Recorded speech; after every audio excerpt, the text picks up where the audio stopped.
Welcome back to DataBytez, your source for data-driven principles. It is your host, Patrick, and today's topic is mindset, in particular, the necessity of solitude.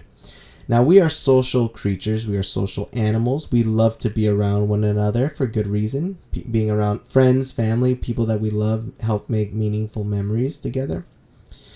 But there is a problem, believe it or not. There's sometimes we need to be alone. In fact, I would just say that we need to be more comfortable with the idea of being alone and just sitting alone. See, oftentimes we're alone and we look ways to kind of dull the boredom, dull the pain, not really sit with our thoughts. But it's important that we do so. It's important for self-development. It's important for reflection.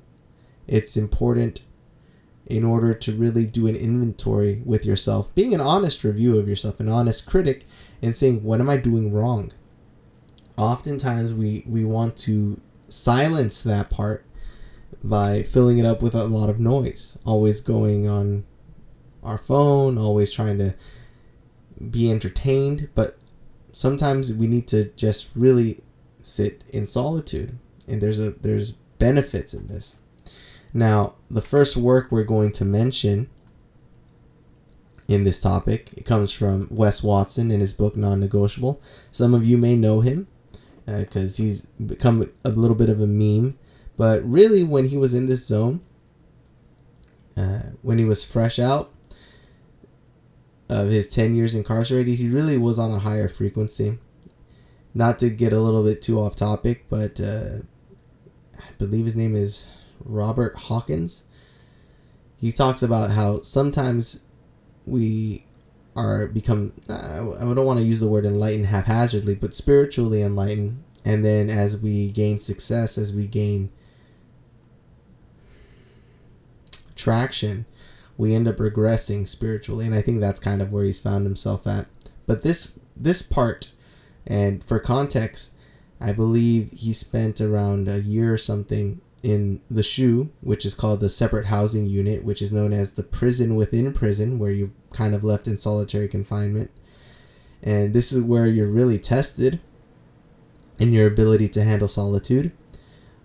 Michael Franchise, who is a known Italian mobster, he kind of had to sit through this too. He had to sit into solitary, and he puts it together pretty beautifully. It's like either you come out here a changed person after having to sit with yourself, sit in that silence, or you kind of go crazy. You kind of have those two options. And Wes ended up being one of those people who ended up spiritually enlightened at the time. And he wrote this as a kind of early on, is that when you live merely in the external world, you exist only in this age. This age alone is where you exist. When you step into solitude, when you embrace it and submerge yourself into it, you exist in all ages, and all answers are provided to you in that moment through infinite intelligence. Now that sounds a bit spiritual, and it kind of is. But really, what this infinite intelligence is this true mirror that you're putting up to your life, that you can only really get in touch with in solitude, when you no longer have distractions to kind of to take away your attention from this real reality check of what you're doing wrong. And Jordan Peterson also talks about this, just sitting alone and asking you, what are some things that you can change, that you know you can change, that you should change, but have yet to do? For whatever reason. Maybe you don't think the time is right. Whatever excuse you come up that you usually distract yourself to say or try to avoid that. It's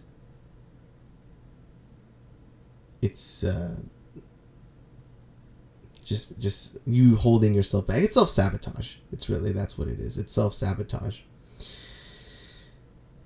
And sometimes this reflection needs to take a bit. You'll sometimes find that there are people holding you back, and that might be the reflection that you come across, that sometimes you're holding on to a relationship that you shouldn't.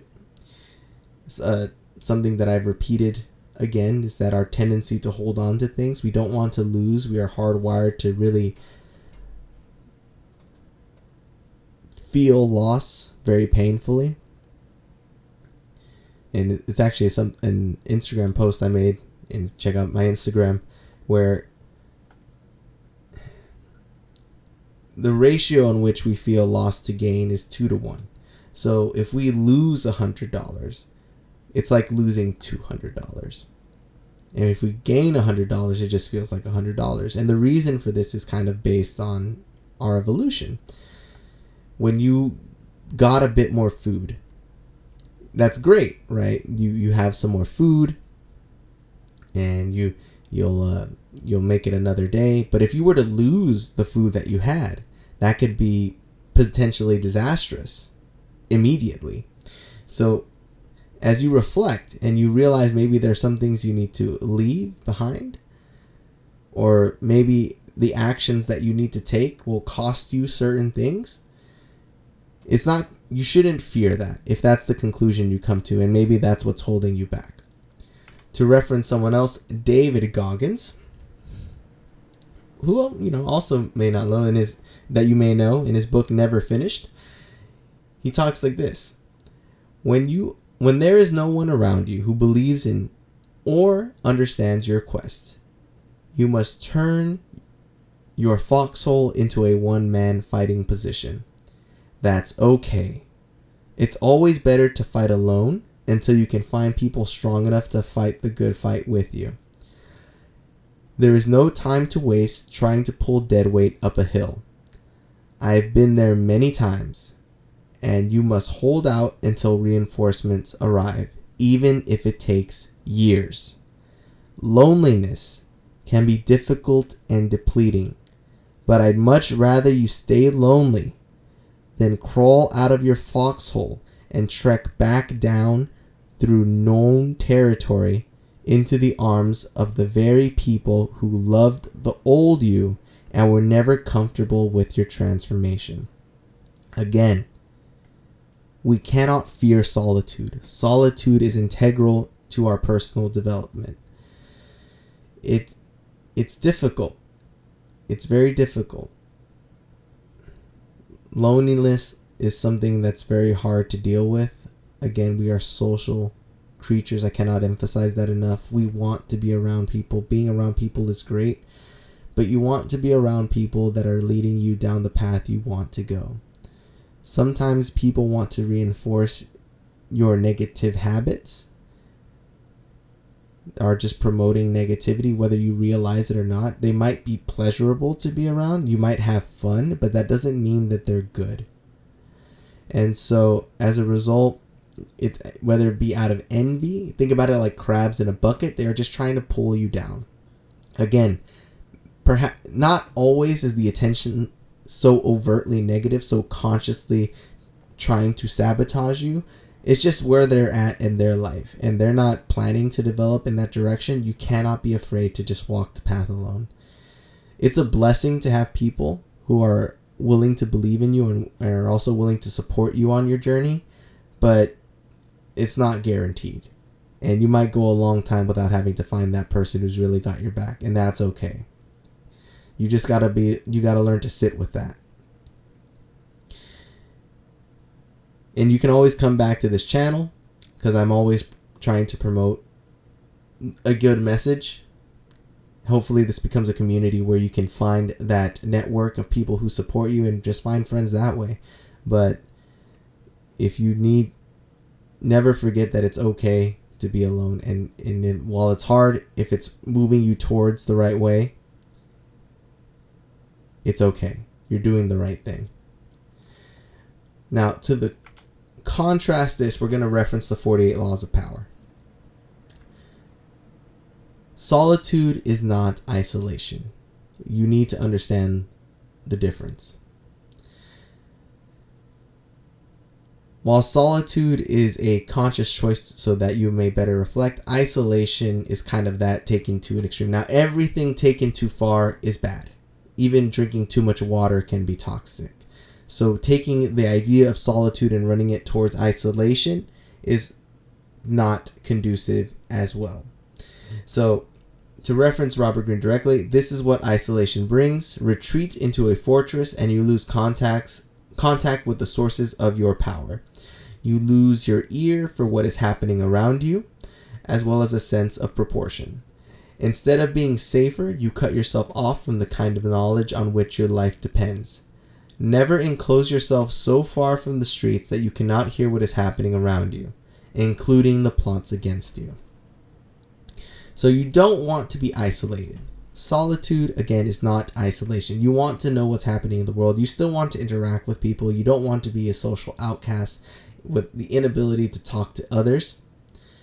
You don't want to lose this intrinsic ability to connect with others, and that's something that you still need to go out and talk to people. It's just you need to also be able to keep the wall. It's a finite balance. Sometimes people go a little too far. A little bit, myself included, if I'm really being honest here. But you still need to interact with others in some kind of way. It's also good for your health. Isolation is not good on the long term.